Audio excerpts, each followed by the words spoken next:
Ya Tuhan, Engkau telah berbaring dalam makam selama 3 hari.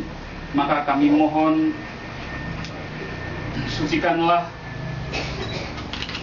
tanah ini, agar hamba-Mu yang kami istirahatkan dengan ditaburi tanah ini, akhirnya bangkit bersama Engkau dalam kehidupan yang mulia sepanjang masa.